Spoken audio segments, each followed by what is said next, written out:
আজ আছে আমার কাকার মেয়ের জন্মদিন, কিন্তু আমি তো সেটা ভুলেই গেছিলাম। ভাগ্যিস ভাই আমায় টাইম মতো মনে করিয়ে দিল। তাই তাড়াতাড়ি করে রেডি হয়ে আমার বাইকটা নিয়ে চলে আসলাম বাজারে বোনের জন্য একটা গিফট নিতে। বাজারে পৌঁছে আমি চলে আসলাম একটা মোবাইল কভারের দোকানে। ওখানে এসে আমি বোনের জন্য একটা মোবাইল কভার দেখছিলাম, কারণ আমি ভাবলাম ওকে একটা মোবাইল কভারও গিফট করা যাক। কারণ আমার কাকার মেয়ে অনেকদিন থেকেই একটা মোবাইল কভারও ইউজ করছিল, তাই ভাবলাম ওর জন্য এটাই হয়তো ভালো উপহার হবে। কিন্তু চিন্তার বিষয় তো একটাই, বোনের আমার দেওয়া উপহারটা পছন্দ হবে কিনা সেটাই ভাবছি। যাই হোক না কেন, ওসব ভাবতে ভাবতে আমি চলে আসলাম বাড়িতে এসে আগে আমি বিট্টুকে পরিয়ে দিলাম সোয়েটার, কারণ বাইরে পড়েছে প্রচুর ঠান্ডা। আমার তো আজ এক সপ্তাহ ধরে জ্বর সর্দি লেগেই আছে। যাই হোক না কেন, তারপর আমরা সবাই মিলে চলে আসলাম বোনদের বাড়িতে এসে আমি তাড়াতাড়ি করে কেক টেক সব ঠিক করে নিলাম। তারপর আমি চলে আসলাম বোনের কাছে আসতেই আমি তো ওর দুটো চোখ বন্ধ করে নিয়ে চলে আসলাম এই ঘরেতে। আর এই ঘরের মধ্যেই ছিল আমাদের সারপ্রাইজ। বোন তো জানতোই না ওর বার্থডেতে আমরা সবাই মিলে এসে ওকে সারপ্রাইজ দেবো।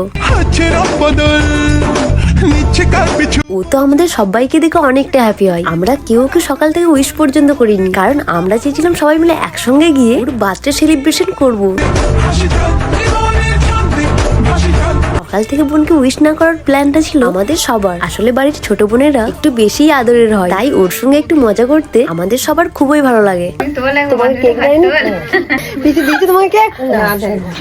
আজ প্রায় অনেকদিন পর বাড়ির সবাই মিলে একসঙ্গে আছি।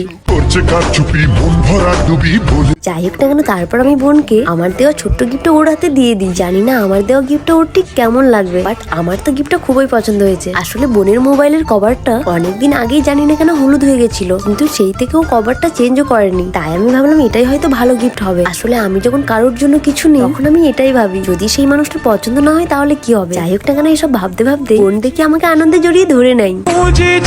স্বপ্ন হলো কি সত্যি আমার। বোনের আমার দেওয়া উপহারটা পছন্দ হয়েছে, এটা শুনেই তো আমি অনেকটা হ্যাপি হয়ে গেছি। কারণ ভাই বোন মাদের খুশিতেই আমার খুশি। ওরা ভালো আছে মানে আমি ভালো আছি।